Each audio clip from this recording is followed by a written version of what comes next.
Para predicar, abre tu boca. Para enseñar, abre tu Biblia. Y para discipular, abre tu vida. En estas entrevistas conoceremos a hombres y mujeres que han abierto su boca, han abierto su Biblia y ahora es tiempo de que abran su corazón. Esto es Desde el Corazón.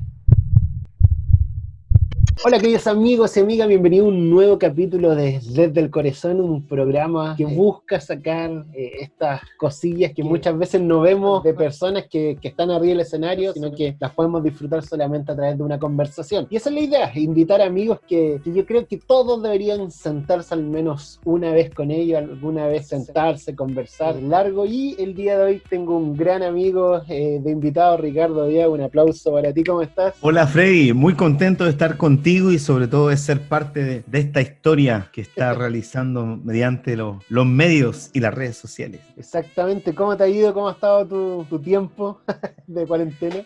Es increíble, hay personas que dicen que la cuarentena les ha servido para descansar, pero en mi caso creo que estoy al doble de velocidad y trabajo que antes. Ha exigido despertar la innovación dentro de nuestras labores pastorales y desafiarnos. Entre ellos, por ejemplo, ahora estoy delante de un Mac, cosa que yo era anti-Mac, yo era anti-iPhone, era anti todo eso, I love Android, full plataforma PC y todo, pero ahora I love Mac.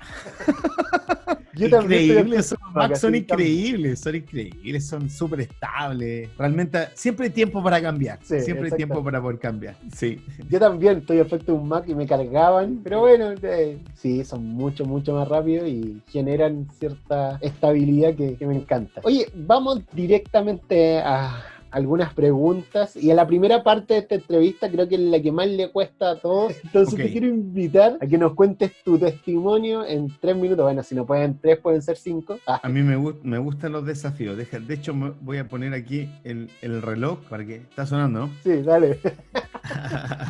Ya, déjame aquí reiniciar de ahora ya. Bueno, mi nombre es Ricardo Díaz y nací en el norte de Chile, me crié posteriormente en el sur, en Chillán. A los 17 años llego a la Universidad de Santiago con ninguna historia de evangélico ni nada de eso, por el contrario me cargaban porque lo hallaba demasiado como religioso. Y lo que me pasó fue lo siguiente: en la universidad llegué para estudiar en la Facultad de Ingeniería y resulta que me empezó a ir súper mal. En el colegio yo salí con promedio 6.8, entonces tenía siempre buenas notas, de una familia de 6 hermanos, con una mamá bien esforzada para poder criarnos a todos, viuda. Y resulta que tomo la decisión de suicidarme porque me iba muy mal, demasiado mal. De un niño sureño a un mundo universitario, empecé a vestirme completamente de negro, a escuchar mucha música metal y todo ese tipo de cosas. Y uno de los grupos que me gustaba más era Nirvana. Entonces, lo que pasó es que se me empezó a meter en la mente: vas a fracasar en la universidad, entonces suicida. Y no quería aceptar el fracaso, hasta que un día un Gedeón me regaló un Nuevo Testamento, el cual yo lo empecé a leer porque está en español e inglés. Quería aprender inglés, nunca me resultó de esa forma. Entonces, todas las noches leía español, inglés, hasta que un día llega el último examen, un examen de cálculo, que es un examen súper difícil, y yo vi que en ese Nuevo Testamento azul yo podía doblar mi rodilla y pedirle a Dios. Entonces doblé mi rodilla y le dije: mira, si tú existes, clásico, haz algo, haz un milagro. Nunca me he sacado un azul, tengo que sacarme en este examen una super nota. Y al final, ¿qué pasó? A las 2 de la mañana literalmente recibí una instrucción, un ejercicio que se llama demostración de sumas de Riemann de un logaritmo natural de e elevado a x por ex partido por e elevado a x de dx y unas ecuaciones diferenciales. Yo tomé mi cuaderno, lo resolví según el Proter Miller, que es la Biblia de la Facultad de Ingeniería, de los ingenieros, y se me olvidó al otro día que había recibido eso. Llegué, fui al examen. Cuando veo el examen era el que yo había recibido en la noche. Entonces después hago el examen sin darle ni gloria ni honra a Dios, porque no estaba dentro de mí ese concepto. Dije que bueno, estudié justo lo que necesitaba. Cuando van a entregar la nota, nos entregan mi prueba y yo voy a preguntarle al profesor, le digo: profesor, mi prueba. Entonces él me dice: señor Díaz, tome. Y me pasa la prueba, me saqué la nota máxima menos 2 décimas, un 6.8. Al final, ¿qué sucedió? Me di cuenta que mi examen estaba completo, mis compañeros estaban sorprendidos, fui a reclamarle al profesor y el profesor me mira y me dice: señor Díaz, usted tiene que aprender algo, el 7 es de Dios. Y ahí fue cuando se me reveló Cristo a mi corazón y me di cuenta que Dios era real, recibí a Jesucristo como Señor y Salvador, me empecé a congregar y de ahí que soy beneficiado y bendecido por Dios. Al final no me suicidé y hoy comparto el Evangelio de Jesús. Buenísimo. 3 minutos con un segundo, te lo muestro. Buenísimo. Ahí está, 3 minutos con un segundo, ¿se ve? Sí. Ahí está. No, felicitaciones, porque el Santiago Andara, que fue el primero, se demoró como 10 minutos. El Eri Rivero se demoró como 5, ya, era el que más estaba en el momento preciso. Oye, cuéntame, referente al mismo testimonio, ¿cómo fue ese tiempo de depresión? ¿Cómo fue ese tiempo de complicaciones en la U? ¿Qué recuerdas de esos días? ¿Sabes qué recuerdo? De que pasaba hambre porque al ser del sur yo no tenía muchos recursos. Entonces tenía compañeros de universidad y era muy entretenido porque a veces me han preguntado, pero ¿y cómo me alimentaba? Yo tenía mi técnica. Mi técnica era comprar pan pelado, que era fácil, una marraqueta, un pan pelado, y comprarme una Fanta. La Fanta tiene mucho azúcar. Y la marraqueta, ¿cierto? Cuando tú la ingieres y le colocas Fanta, eso se expande en el estómago. Y eso me ayudaba a no sentir hambre. Y así yo almorzaba. Y cuando me tocaba con un compañero que siempre me aseguraba de ir con el pelado Lizama a almorzar, porque el pelado Lizama era mañoso. Entonces él se compraba 2 empanadas. Y de la empanada no les gustaba la aceituna. Y yo amo la aceituna, sobre todo la amarga. Entonces abría mi pan pelado y él me apretaba para caer la aceituna y caía un poquito de pino. Siempre lo hacía, era una gracia que él tenía y nos hicimos muy amigos con él. Y yo recuerdo ese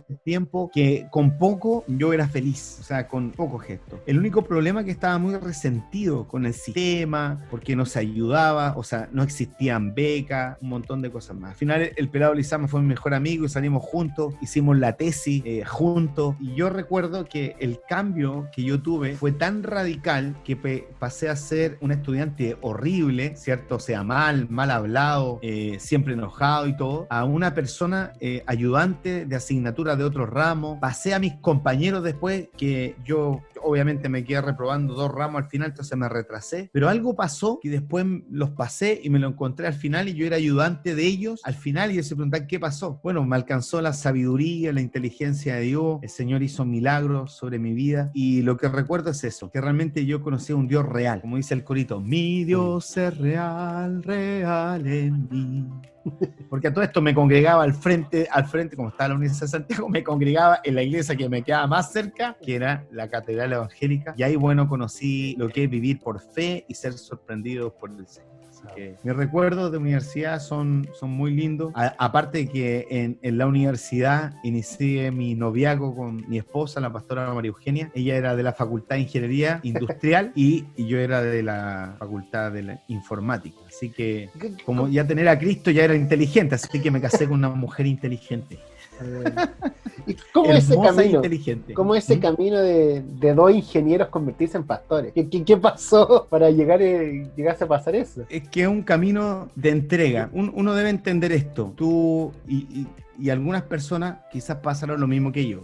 Vivir un evangelio consumista. Es decir, yo tengo necesidad y le pido a Dios que me ayude en mi necesidad. Señor, dame un 7 para esta prueba. Señor, provéeme para pagar la universidad. Siempre pedir. Pero llega un momento en donde tú te das cuenta del amor del Señor, de Dios, y cómo Dios habla a uno, que uno dice, pero ¿y yo qué voy a hacer? Entonces pasas de ser un creyente a un discípulo. Entonces empiezas que las enseñanzas de Jesús te empiezan a transformar y te das cuenta de que puedes servir a Dios. Y en ese proceso vivimos con María Eugenia, fue que empezamos a servir a Dios. Y mi llamado de parte de Dios era la juventud. Yo lo único que quería que la juventud se diera cuenta que no teníamos un Dios fome, que no teníamos un Dios castigador, sino amoroso, misericordioso, y que si te atrevías a creer y a seguir a Jesús en tu juventud, ibas a tener recompensa al pasar los años. Y ahí es cuando nace Jóvenes Compromisos con Cristo, que era un grito que teníamos como grupo de jóvenes en una pequeña iglesia. Cristo, este es el final.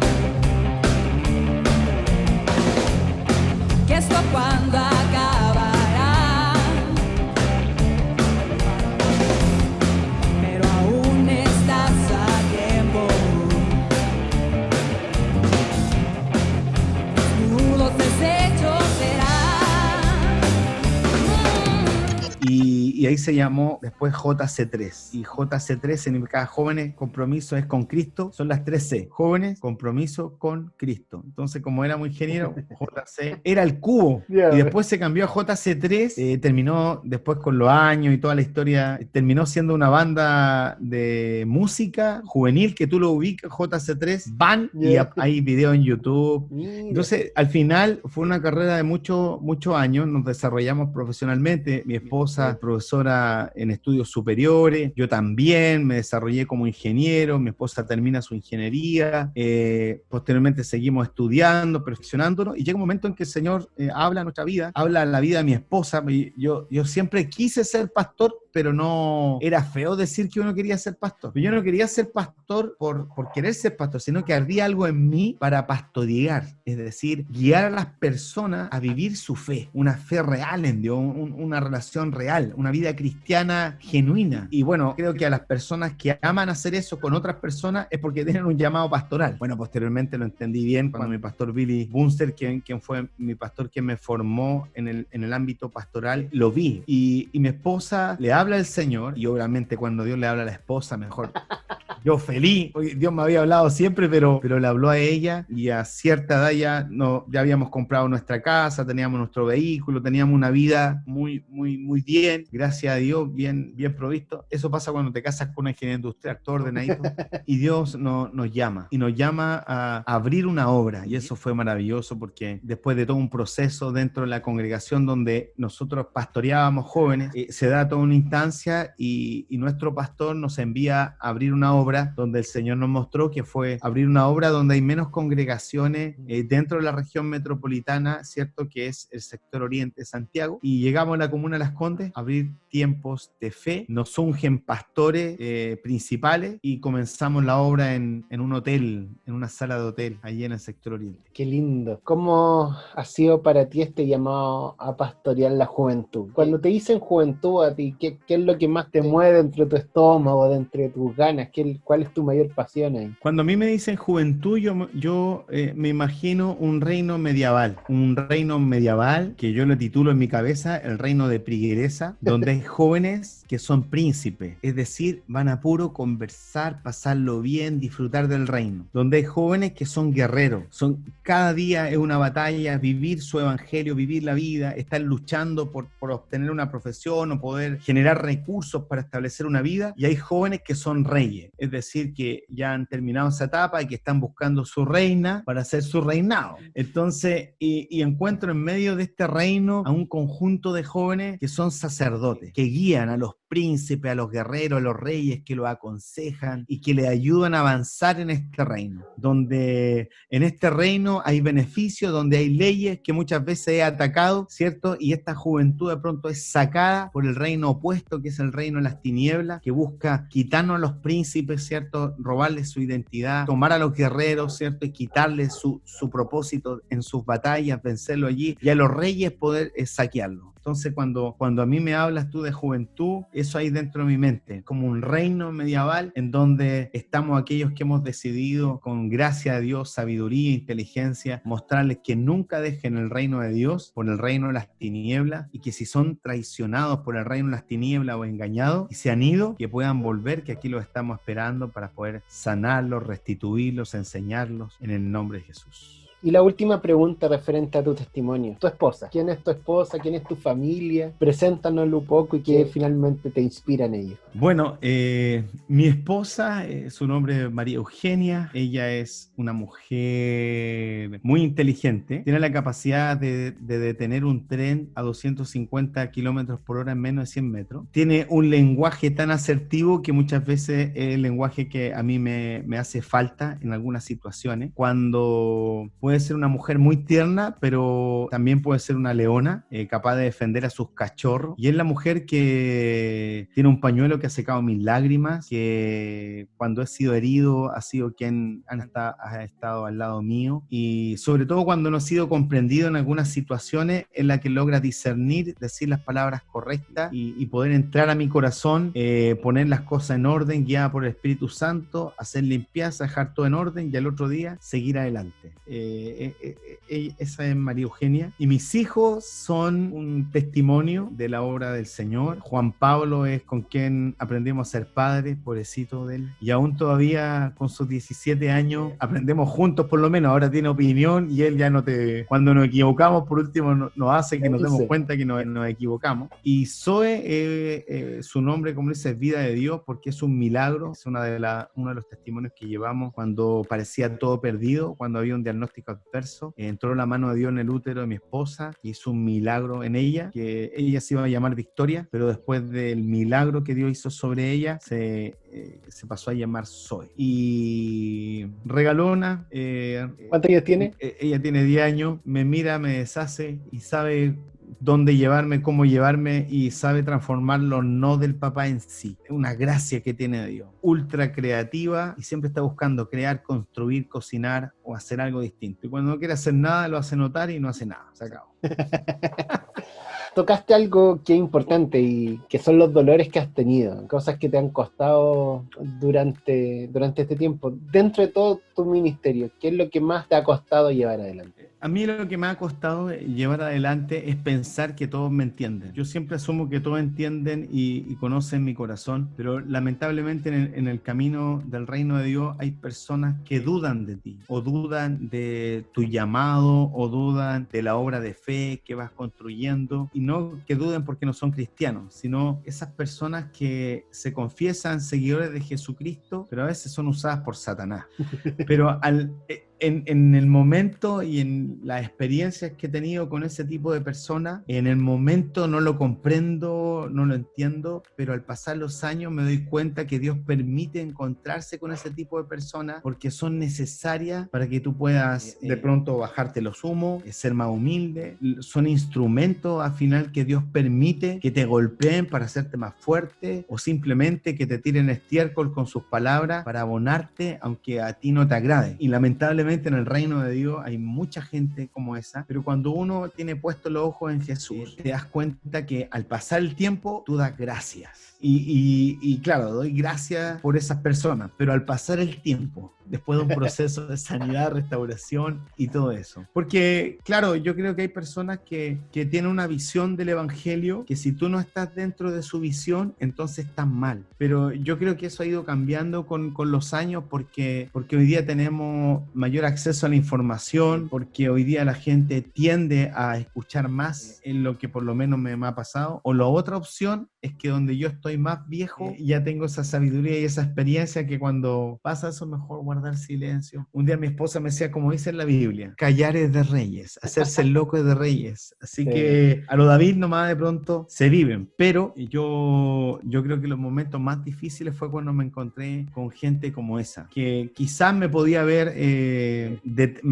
detenido o me podía haber alejado de la decisión de seguir a Cristo, pero como yo conocí a Jesús gracias a la palabra de Dios, yo amo la palabra de Dios. Entonces cuando yo me veo en esas situaciones donde digo, ay, ¿por qué estoy haciendo esto? Yo voy a un texto bíblico que el que a mí me aterriza, pero así de una, o sea, me sintoniza y amo al Señor con toda mi fuerza. Mira, me lo sé de memoria, pero te lo quería mostrar acá, que es San Juan capítulo 14. Y en San Juan capítulo 14 el Señor les habla y les dice, no se turbe vuestro corazón. Si creéis en Dios, creed también en mí. En la casa de mi Padre muchas moradas hay. Si así no fuere, yo lo hubiera dicho. Voy pues a preparar lugar para vosotros y vendré otra vez y os tomaré a mí mismo. Y dijo Tomás, Señor, no sabemos a dónde vas. ¿Cómo pues podemos saber el camino? Y Jesús le dijo, yo soy el camino, la verdad y la vida. Amén. Y esa porción bíblica me aferra. Cuando me encuentro en situaciones difíciles donde siento que no puedo avanzar, o soy golpeado por la adversidad, o en un escenario que yo no esperaba, o donde no soy comprendido, entonces Jesús dijo, yo soy el camino, la verdad y la vida. Y ahí para adelante, en el nombre de Jesús. Amén. ¿Cuándo fue la última vez que lloraste por el ministerio? Habrá sido hace unos 2 meses atrás. Oh, poco. Sí.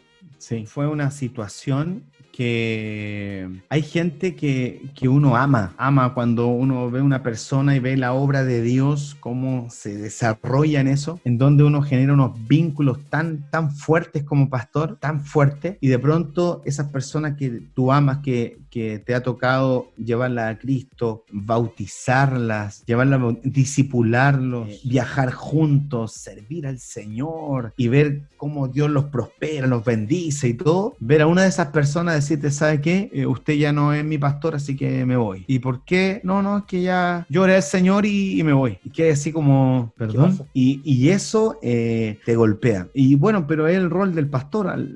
No es primera vez que sucede, pero cuando sucede se caen mis lágrimas. es natural en mí poder expresarme y de eso dejar, ¿cierto? La expresión humana de decir, me duele, no lo entiendo, no lo comprendo, no sé qué fue lo que pasó, pero siempre, y es algo que aprendí de mi pastor, se bendice, porque como si uno lo ama, si se van y si el día de mañana deciden volver, que el enemigo no tenga un impedimento de decir, no, mira lo que te dijo, te ofendió, te trató mal. No, mejor es que recuerden que cuando decidieron partir, ¿cierto? Decidieron partir y se fueron con palabras de bendición. Esa fue la última vez que me pegué sus lagrimones. Pregunta, tú eres un pastor que recorre muchas iglesias de diferentes denominaciones. Entonces, mi pregunta frente a eso es, ¿qué es lo que más te duele y lo que más alegra tu corazón de la iglesia evangélica chilena? Bueno, aquí va con todo. Lo que más me duele es la falta de formación en el liderazgo.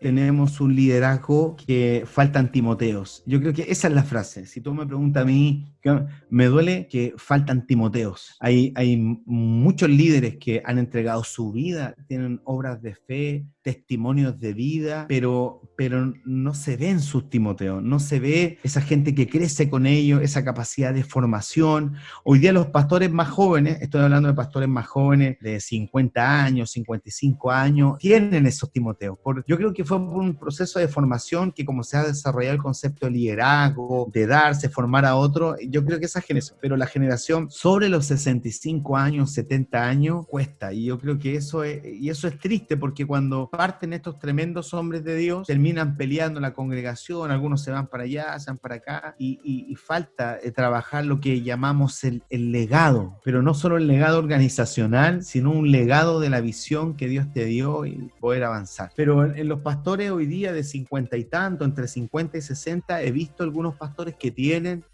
esos hombres de Dios que uno reconoce, que pueden compartir la palabra, que pueden administrar de esa forma.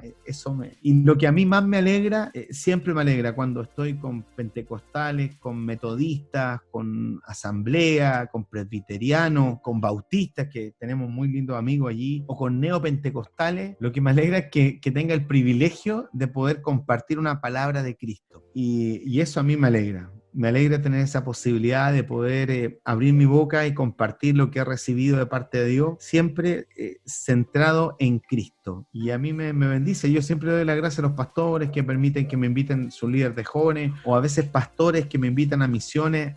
Este verano estuve en un campamento maravilloso de una de las iglesias más antiguas de Chile, que tienen no sé cuántos años, y estaba con el obispo presidente, y él fue a un taller que di yo, a un taller, y después se quedó ahí y me dijo, quiero hablar con usted. Dije yo, sí.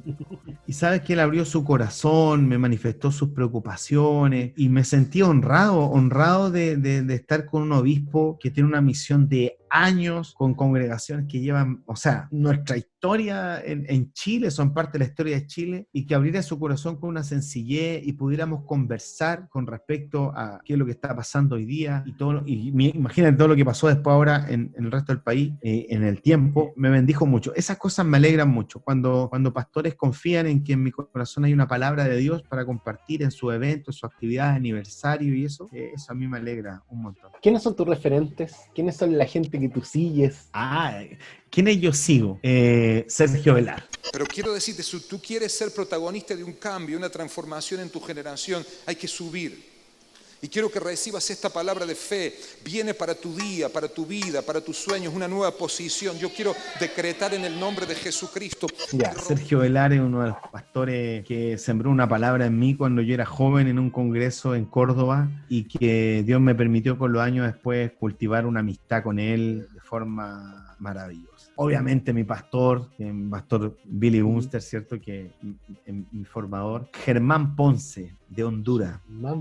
Germán Ponce de Honduras tiene una capacidad de poder comunicar cosas profundas con palabras simples, maravillosas, y traza la palabra pero de una forma increíble. Y aparte que tiene un equipo multimedial que tiene la capacidad de en una imagen colocar un mensaje pero así potente. Y eso para mí es T.D. Jake, esa pasión que tiene T.D. Jake en cómo con palabras cotidianas puede atravesarte el alma y todo, así uno que así, ¿cierto? Craig Rochelle también, que de Life Church, súper innovador, súper pila, muy aplicado. Así como a nivel afuera. Y hombres que yo respeto mucho, por ejemplo, es a Rubén Sáez Sagredo, que es de Radio Emisora Armonía, es un hombre que aprendí mucho de él, me enseñó mucho también caminar con él en una época de tiempo. El pastor Fernando Chaparro también, realmente como él llegó a un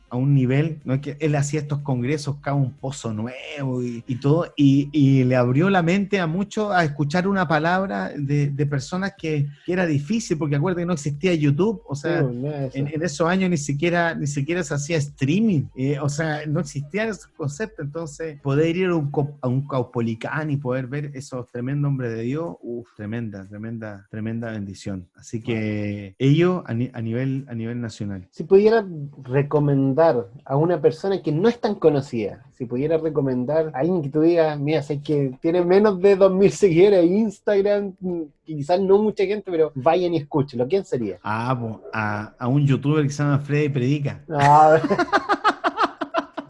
Pero otro. No, ¿cuántos seguidores ya tiene en Instagram? Más de 2.000, pero no sé cuánto. No lo he visto. ¿Sabes que sé que más de 2.000 porque hace como... Hay alguien que yo creo que tiene para dar y que aún no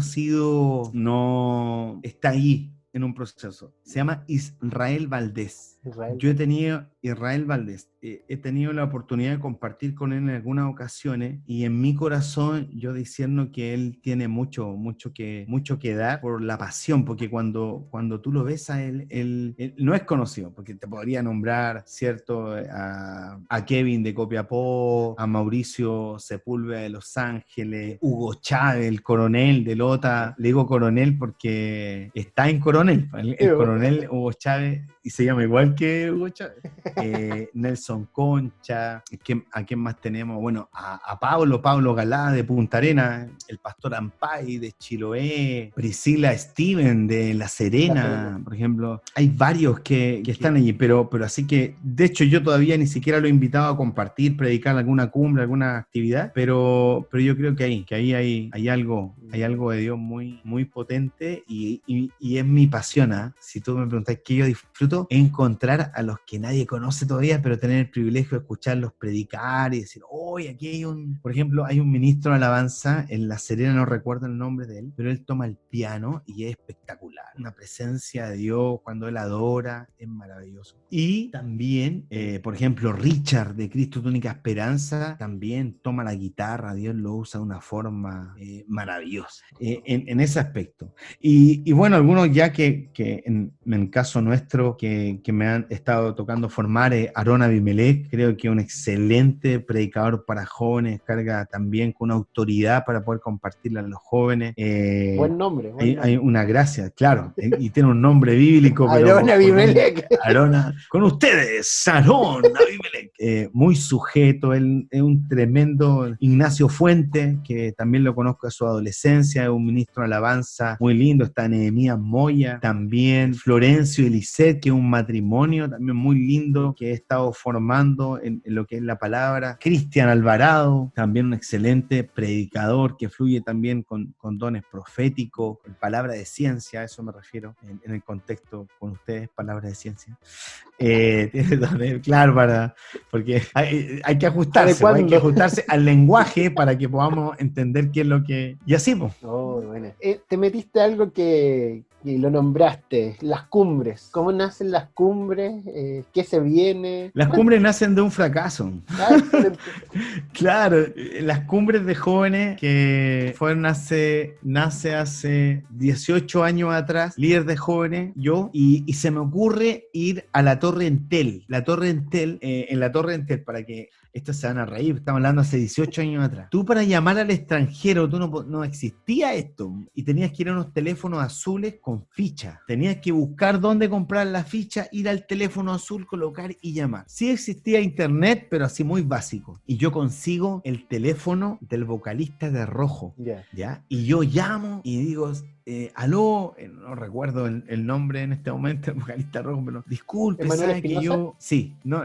¿Cuánto? ¿Emanuel Espinosa? Sí, Ya. entonces yo hablo con él y digo, mira, Manuel, mira, me conseguí tu teléfono, mi nombre es Ricardo, soy de Chile, soy líder de jóvenes, ¿sabes que me gustaría poder invitarte? Me dice, mira, no hay ningún problema, dame tu correo y mi manager, ¿cierto? Te va a enviar. Y cuando escuché manager dije, oh, ¿cómo será esto? Y resulta que después mandaron el correo con la ficha como corresponde, cómo funciona el sistema, y yo no la llené, pues me dio pena, porque yo dije, no, yo quería hacer un evento evangelístico en la Plaza de la Constitución y juntar 10.000 jóvenes. Yeah. Pero nosotros éramos 20 jóvenes. Esa es la dimensión. Pero 20 jóvenes apasionados, o sea, revolucionados hasta, con toda la fuerza, éramos 2.000, pero éramos 20 jóvenes. Entonces dije, no, ya. Y después escuché una banda muy buena de rescate y yo llamé a Ulises también. Entonces fui y llamé y Ulises me dijo, ni un problema, nosotros vamos contigo, te apoyamos y todo. Era una banda que todavía está como emergiendo. En Argentina era un boom, pero internacionalmente todavía no emergía tan. Y ya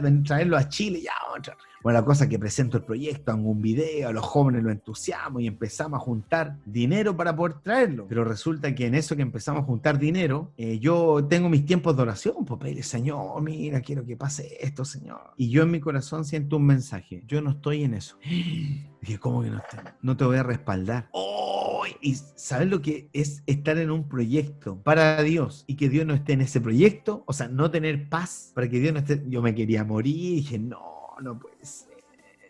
Y sabes que era más fuerte y no tenía paz. Entonces yo tomo la decisión con mi esposa y hablamos y les decimos, saben que no vamos a hacer la actividad. Los jóvenes me miraron y dijeron, oh, pero ¿cómo? Y yo caí como en esa depresión ministerial. ¿Y qué hago ahora? Como que se me cayó el mundo. Mira qué ingenuo, tantas cosas por hacer y todo porque no podía hacer un evento, se cae el mundo. Entonces, y ahí me di cuenta que realmente Dios estaba tratando con mi corazón, porque yo me creía algo para... usando esa frase errónea que yo de ahí dejé de usar, vamos a honrar al Señor con un evento para que el mundo se dé cuenta que los evangélicos podemos hacer algo. Estaba yo equivocado. Dios tenía que tratar en mi corazón. Y bueno, aprendí. Y en eso yo después me puse a orar, pedirle, Señor, ¿qué hacemos? Y empecé a escuchar a una cumbre.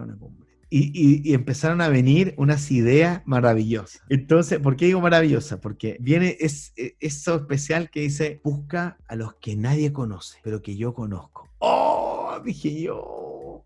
Entonces dije, la cumbre va a ser un lugar donde van a llegar predicadores que nadie conoce, pero que Dios los conoce y Dios los respalda. Y ahí nacen las cumbres de jóvenes. El primer lema se llamó extendiendo tus estacas.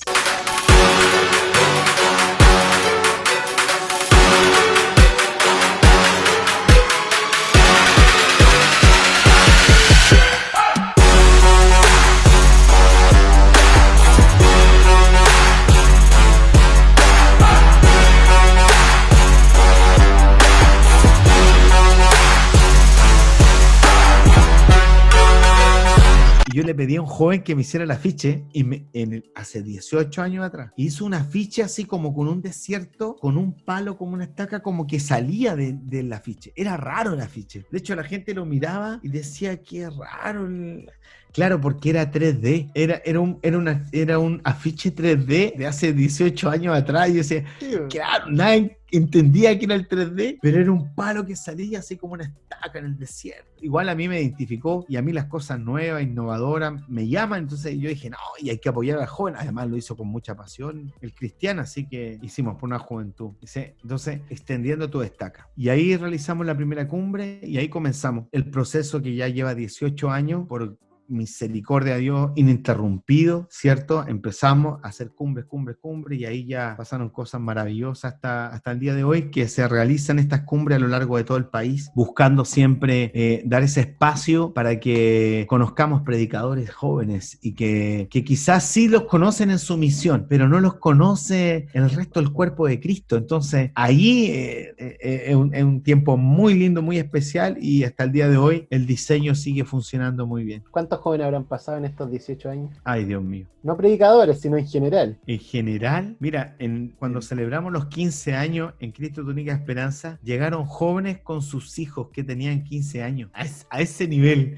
O sea, estamos hablando de unas 2 a 3 generaciones más o menos, unas 2 generaciones de... ¿Y cuánto? O sea, recordamos la primera cumbre, que habrán sido unos 300 jóvenes, que fue un éxito total para nosotros, que éramos, en ese tiempo éramos como 35. De hecho, por aquí en la casa tengo la foto de ese grupo que hizo la primera cumbre jóvenes. Ahí tengo esa foto, ese equipo maravilloso. Hasta que en un momento tomamos el Caupolicán y ahí no supimos nunca cuántos jóvenes fueron porque no los quisimos contar, que fue donde tuvimos más jóvenes, en una cumbre, la cumbre de fuego en el Caupolicán. No sé cuánto, pero más de uno, como diría mi pastor. Algunos miles por ahí. Quiero volver de nuevo a la parte personal y preguntarte qué es lo que más te gusta y qué es lo que menos te gusta de ti. ¿Qué es lo que más me gusta? La capacidad de ser genuino, ser espontáneo. Soy así, punto. No me he ido ajustando con los años y con la edad y con la ayuda de mi esposa, pero tú me vas a ver así. Bueno, nosotros nos conocemos, sabes que soy así, no hay no hay otro Ricardo doble, no hay otro Ricardo, el con el que estaba hablando, no hay un Ricardo, no hay como Papelucho locutor, Papelucho pastor, Papelucho tanto, no y lo que a mí no me gusta es esas cosas que heredé en mi niñez, dada a mi vida sufrida que tuve, que he tenido que estar trabajando cada cierto tiempo dentro de mí, que son cositas que quedaron en la niñez dentro de mí, que de pronto tengo que cambiar, y que junto con mi esposa, que ha ido trabajando en mí también, han ido cambiando, pero hay momentos que se ven que quedan algunas cositas que aún hay que seguir sacando, que fueron depositadas en mí durante mi niñez y bueno, que han ido saliendo gracias al Señor. Quiero que hagamos un ejercicio. Te tienes que poner notas del 1 al 7 en las siguientes cosas que te voy a decir. Partamos. Ya. Ricardo como esposo. Un 6. ¿Qué te falta? Discernir lo que piensa mi esposa sin hablar. Es imposible. Ricardo como papá. Ay, como papá, ahí me pondría un 6-5. Ya, un poquito mejor. Sí. Ricardo como pastor. Sí, es difícil esa autoevaluación. También me pondría un 6-5. Sí, yo creo que un poco diferente a tu más. hijo. Sí. Ibas a decir algo referente a tu hijo y te interrumpí. ¿Qué iba a decir? Sí, lo que pasa que cuando tú no has tenido padre, porque mi padre murió en un accidente automovilístico cuando yo era pequeño y tuve muchos padrastros en mi vida. Mi figura paterna fue todo un esfuerzo. Entonces, ¿quién me ayudó a ser padre? La palabra de Dios. Y algunos dirán, hoy se puso alta nota, porque claro, yo parto de cero. Entonces, para mí, en la medida de evaluación, no tengo un padre con quien compararme. Solo lo que el Señor ahí ha hecho sobre mi vida. Y en el mundo pastoral, ¿por qué me pongo esa nota? Porque doy lo mejor de mí, lo he entregado todo, literalmente, todo. Ahora, todo lo que tengo me lo dio el Señor, así que en realidad le he entregado lo que Él me dio, las profesiones y todo, y estoy a tiempo completo en la obra, dependemos 100% de Dios y eso, pero aún creo que queda más, siempre queda algo más por crecer, mejorar y avanzar. El Ricardo como discípulo. Un 6. A eso soy medio porfiado. A veces mi pastor, yo todavía me discipulo y mi pastor sigue teniendo una influencia en mí y de repente me tocan mis exhortaciones. La última fue, lo que pasa que en la juventud, los grupos de jóvenes tienen nombre, entonces la juventud de tiempo de fe le puse pastoral juvenil, los chiquillos ya, entonces los jóvenes lo agarraron y decían ya, PJ, porque decían, no, pero es que, entonces ahí me corrigieron, porque dicen, no, pero pastoral juvenil, esa es la pastoral de los católicos, ¿cómo te vas a colocar tú la pastoral de los católicos? Entonces yo le explicaba, no, porque yo trataba de lo que quería decir es que los que lideran la pastoral juvenil, pastoreen, que sepan que ese es su rol, más allá de ser líderes, sino que ejerzan un pastorado. Entonces, al colocarle pastoral juvenil, tú sabes que tienes que pastorear y por eso estás allí. Entonces ahora se llama PJTDF, pero está ahí. Nosotros por lo menos los bautistas manejamos harto lo que es la pastoral juvenil.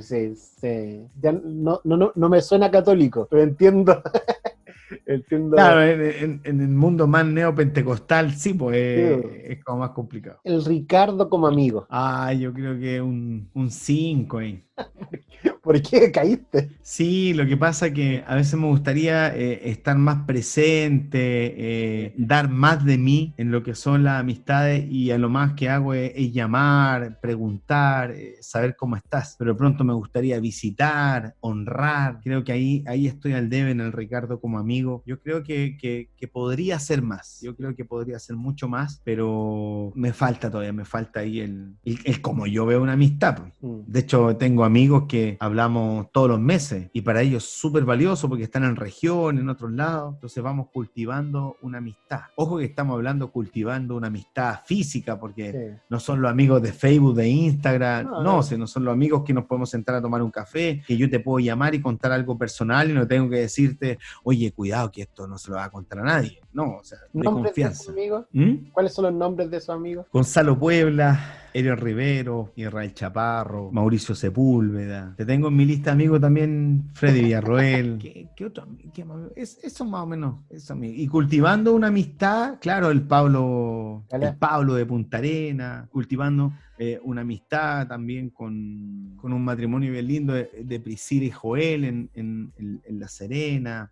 Oscar Pizarro también, ahí hay una amistad. Luis Sabino. Lo que pasa es que tengo amigos jovencitos y amigos más viejos. Tengo amigos mayores que yo que tienen 60 y algo de años, que me ayudan bastante en ciertas situaciones. ¿Cuántos años tenés? Y yo tengo 45. ¿Te consideras joven todavía? No. No. Mi esposa me está diciendo que no tengo 45, tengo 46. ¿Cuánto tengo? Yo nací en 74, a ver. ¿Está al lado tuyo tu esposa? Está cerca, que está monitoreando todo lo que hablo. Así que tengo 45. ¿Le puedo hacer 74? Sí, dale. ¿Le puedo hacer una pregunta a ella? No, ella no quiere salir en pantalla ni nada. Y me está diciendo que tenemos otra reunión ahora de... Me están diciendo, se acaba el tiempo. No, sí, el Zoom dura 1 hora solamente, sino que nos quedan 7 minutos. Ya. Pregunta final, y qué importante. Me gustaría que pudieras mirar a la cámara, estos son minutos para ti, y que le pudieras decir algo a la gente que te está escuchando. Un mensaje puntual, directo al corazón, como se llama esto, que puedan escuchar. Hay algo que uno debe entender y comprender lo que es la vida cristiana. Somos almas que fuimos enviadas a esta tierra para hacer la voluntad de Dios. Y la voluntad de Dios es algo que uno debe ir recibiendo durante la vida. La pregunta es, ¿estás dispuesto a hacer la voluntad de Dios con tu vida? ¿O tú piensas que Dios te envió para que trabajes, llegue a los 65 años, desarrolle una familia, tenga hijos y después te jubiles, ¿cierto? Y después partas de esta tierra? ¿A eso nos envió Dios? No, a eso no nos envió Dios. Es lo que tenemos que hacer en este sistema económico, social actual. ¿Sabe a qué nos envió Dios? A poder vivir la palabra de Dios y tener una aventura de fe que nos haga enamorarnos de Él y estar dispuesto a oír su voz cuando Él necesite de nosotros para bendecir a una persona, para hablar a una persona o para llevar un milagro a otra persona.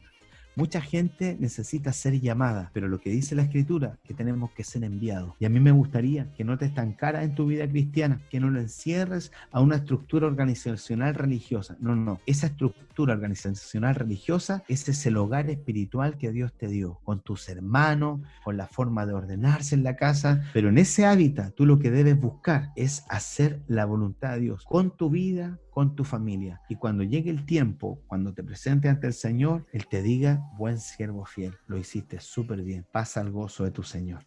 Da todo como si fuera el último día y disfruta cada día como ese regalo de Dios que Él nos da, como dice el Salmo 50.